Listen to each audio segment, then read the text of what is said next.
हर प्रकार की प्रशंसा उस परमेश्वर के लिए जो अकेला है, निराकार है, जिसने सारा ब्रह्मांड और सृष्टि बनाई और वही स्वयं इसका पालनहार भी है और वही इसका अधिकारी भी है। श्रम का सारा श्रेय हो परमेश्वर के अंतिम इष्टदूत हजरत मोहम्मद सल्लल्लाहु अलैहि वसल्लम पर, जिसने परमेश्वर के इस कुरान से अंधेरे में भटक रही मानवता को प्रकाश का मार्ग दिखाया।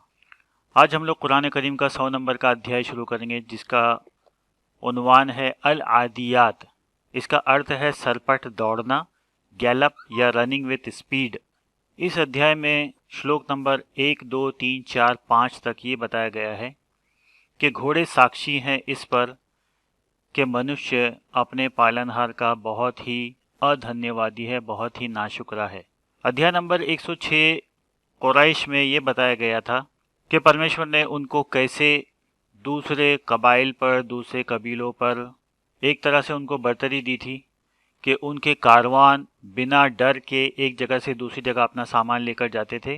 तो इस वजह से उनका भूख का जो मसला था वो हल हो गया था। कोई भी उन पर हमला नहीं करता था और वो बैतुल्लाह यानी परमेश्वर का जो घर है उसके ट्रस्टी थे, तो कोई भी उन पर हमला नहीं करता था और वो बिल्कुल अमन से एक जगह से दूसरी जगह जाते थे। तो उसमें ये बताया गया था कि काबा के रब की बंदगी की जाए, उसकी ही उपासना की जाए, लेकिन वो लोग बहुत से देवताओं को मानते थे। इस अध्याय में ये बताया गया है कि घोड़े को सिर्फ उसका मालिक चारा देता है, उसने उसको पैदा नहीं किया है, बनाया नहीं है, लेकिन वो अपने मालिक के लिए अपनी जान दे देता है और इतना वफादार है। तो आइए इसको शुरू करते हैं। कलर कोडिंग के जरिए हर एक अक्षर का अलग रंग दिया गया है ताकि उसको पहचानने में आसानी हो। बिस्मिल्लाहिर्रहमानिर्रहीम। बिस्मिल्लाह परमेश्वर नाम से, अर रहमान असीम दयावान, अर रहीम महादयालु है। In the name of Allah most gracious most merciful. वल आदियाति दबहन, व यहाँ पर साक्षी है जो आदियात सरपट दौड़ते हैं, दबहन यहाँ तक के उनकी सांसें उखड़ जाती हैं। साक्षी है जो अपने मालिक के लिए इतना सरपट दौड़ते हैं कि उनकी सांसें उखड़ जाती हैं। तो ये अरब का जो माहौल था उस वक्त का, वो लोग हमला करते थे एक दूसरे के ऊपर, एक दूसरे कबीले के ऊपर हमला करते थे और सुबह सवेरे हमला करते थे और उनका माल लूट कर ले आते थे, क्योंकि वहाँ पर कोई बिजनेस नहीं था, कोई खेती बाड़ी नहीं होती थी, तो उन लोग का गुजर बसर ऐसे ही चलता था। लोगों का माल लूट लेते थे, लोगों को पकड़ लेते थे और उनके बीवी बच्चों को गुलाम बना लेते थे, नौकर बना लेते थे और उनको बेचते थे। तो यही उनका व्यवसाय था। फल मूरियाती कदहन, फल फ के माने होते हैं बस, मिला के पढ़ते हैं इसलिए इसको फल मूरियाती, फा अल मूरियाती है ये, लेकिन जब इसको मिलाकर पढ़ते हैं तो फल मूरियाती कदहन, बस अपने पीछे अपने खुरों से चिंगारियां छोड़ते जाते हैं। So they leave behind sparks from their hooves. फल मुगीराती सुबहन, फ फिर भोर के समय, सुबह भोर के समय, गौरा यानी कि धावा बोलना, मुगीराती उससे बना है, गौरा से बना है मुगीरा। फल मुगीराती सुबहन, फिर भोर के समय धावा बोल देते हैं। So they assault at early morning, फ़असरन बिही नक़अन, फ के माने बस, असरना यानी कि उस जगह पर, बिही उससे, नक़अन धूल मिट्टी उड़ने लग जाती है। वाइल रेजिंग डस्ट, जब वो लोग दौड़ते हैं, इतना दौड़ते हैं, तो जाहिर सी बात है कि जब घोड़े एक साथ में दौड़ेंगे तो पीछे से मिट्टियां उड़ने लग जाती है। फवसतन बिही जमअन, बस दल में बीचों बीच घुस जाते हैं। वसत वस्त कहते हैं बीच में, जमअन जमा हुए जो भी होते हैं उसमें डरते नहीं है, ना राइट ना लेफ्ट, बिल्कुल बीचों बीच घुस जाते हैं, मात्र इसलिए कि उनका मालिक उनको चारा खाने को देता है और वे अपना जीवन अपने मालिक के लिए दांव पर लगा देते हैं। So they attack middle of the ranks, तो घोड़े जो बिल्कुल बहादुर होते हैं, अपने मालिक के इतने वफादार होते हैं कि वो लोग अपनी जान की परवाह किए बगैर दल में, दुश्मन के दल में घुस जाते हैं। इसके बाद में यहाँ पर बताया गया है कि जो घोड़े गवाह हैं कि इंसान अपने पालनहार का कितना अधन्यवादी है, कितना नाशुक्रा है। इन्नल इंसान लिरब्बिही लकनूद, इन्ना निसंदेह, इंसान मनुष्य, लिरब्बिही उसके ही पालनहार का, लकनूद, कनूद अधन्यवादी, लकनूद बहुत ही अधन्यवादी है।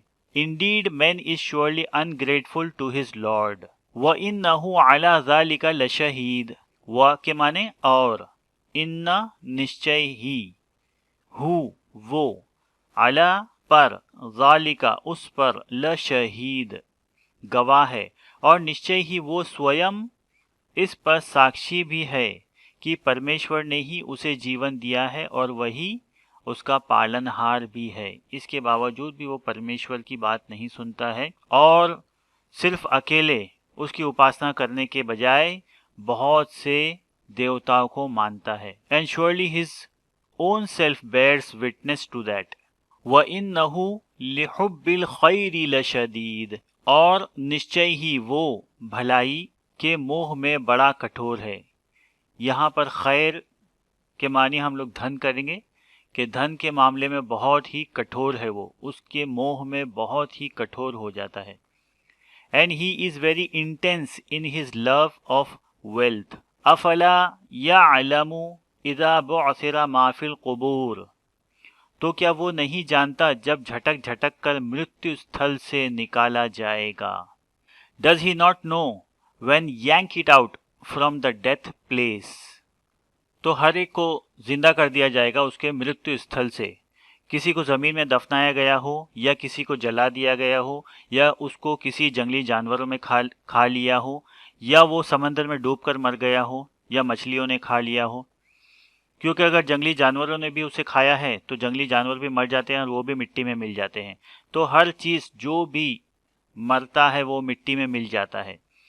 तो जिसका जो मृत्यु स्थल होगा वहां से उसको खड़ा कर दिया जाएगा और उससे फिर हिसाब किताब लिया जाएगा। अगर अच्छे कर्म किए हैं तो स्वर्ग मिलेगी, अगर बुरे कर्म किए हैं तो नर्क में जाना पड़ेगा। ये जितने भी अध्याय हैं छोटे छोटे आखिर में कुरान में, ये मक्का में उतरे थे और उनका उपदेश यही था कि इंसान को ये छोटी छोटी बातों से उसके जहन में, उसके दिमाग में बिठा दिया जाए कि यही दुनिया असल दुनिया नहीं है। एक बार मरना है और जी उठना है और फिर परमेश्वर के आगे उसका हिसाब किताब देना है। क्योंकि उस वक्त लोगों को बिल्कुल भी यकीन नहीं आता था कि जो इंसान एक बार मर जाएगा वो कैसे दोबारा जिंदा हो सकता है, कि उसका बनाने वाला कैसे उसको दोबारा जिंदा कर सकता है। पहले तो वो लोग यही नहीं मानते थे कि हमको किसी ने बनाया है और दुनिया में भेजा है और वही हमको दोबारा जिंदा करेगा। वहुस्सिला मा फिस सुदूर, और छातियों के रहस्य खींच कर निकाले जाएंगे। And secret will be pulled out from the chest, जो भी राज दिलों में छुपा कर रखता है इंसान, मरने के बाद जब दोबारा जी उठेगा तो उसमें जो भी राज थे, जो भी सीक्रेट थे, वो सब लोगों पर जाहिर कर दिए जाएंगे, लोगों को बता दिया जाएगा। इन्न रब्बहुम बिहिम यौमइज़िन लखबीर, निसंदेह उनके पालनहार को उस दिन भी उनकी पूरी खबर होगी। आज भी पूरी खबर है, उस दिन भी पूरी खबर होगी।